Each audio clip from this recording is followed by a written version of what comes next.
My passion and my fire is to make sure those who are not at the table, that their voice can be heard.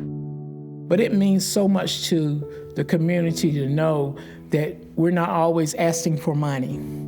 You know, that somebody's always not trying to take, that it's an organization that gives. And the only thing that we ask from them is volunteer time. If we need the trucks unloaded with chicken, read to the kids, we need the facility clean, that volunteer time will give you access to food bank, food pantry, furniture. On the 17th, we're having a big furniture giveaway. No cost, you just come, pick out what you want. This is an organization who really cares about their opinion and cares about them. I wanted to bring her in. We have a Zollicoffer lecture that goes on, that takes place in February.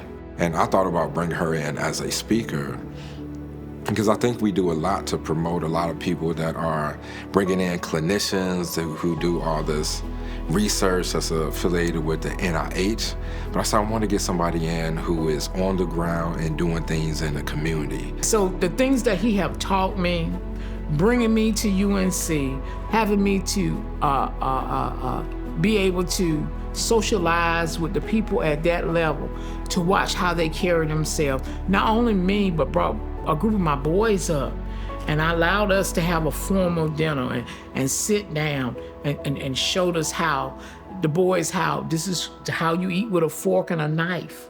You know, that was simple to some people, but it meant so much to us. So Claudius has instilled a professionalism in me now that it's another way of thinking.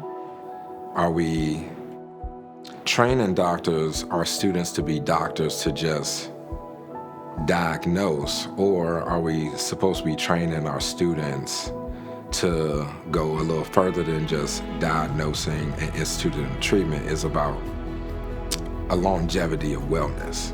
We put together a little symposium when she was a speaker, and my thought process was to put together a think tank process that took place right over in Bondurant Hall, and I invited medical students, medical faculty, people from the community, because we did a showing of Bertie. Assign one group, you have a health initiative. What is something that a proposal that we can put together that's low-hanging, that can be an immediate impact that we can give her, that she can take and just implement immediately? And then how do we build off that for more long-term success and sustainability? We've helped her to amass up to like $600,000 in grant funds. He let me know that these young people that you're working with, they're watching you, Ms. Saunders, and their reaction to a situation is gonna be fed off your reaction to a situation.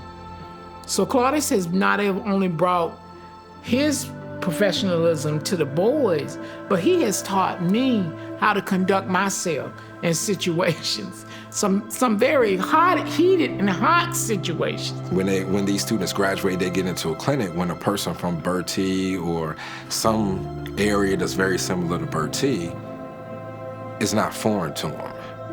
Our students know that when you become this physician and doctor, these patients are people, and these people are more than just that chart that's sitting in front of you. The last time they came, we had a huge health fair and a furniture distribution. And what the students do is, the families will come in, they get their blood pressure, their health screening, the students will give them literature and pamphlets. Once they go through their screening, they'll come back out and they get to pick furniture, food, and the students help us distribute that. And it tells the community a lot about UNC, diversifies the diverse students that they have there, and what it makes UNC touchable to someone in rural Eastern North Carolina. I always look at Ms. Saunders and the people and the elders there, that you all have been a lifeline to these students as well. Just because of the conversations and the experience. So I don't want to come off like this is a one-way street, like Carolina is coming there and helping. No, they're doing so much to really help Carolina and its future doctors as well. If you see somebody that have a need, always remember that I've stepped in and helped you. So you need to pass that forward. You need to pass that forward, and it always need to make sense to you to help someone else. Because if I help you and it stops right there, that doesn't mean a thing. But if I help you, you remember to help somebody else, and you just tell that person, all you have to do to repay me is you pass this forward and help someone else.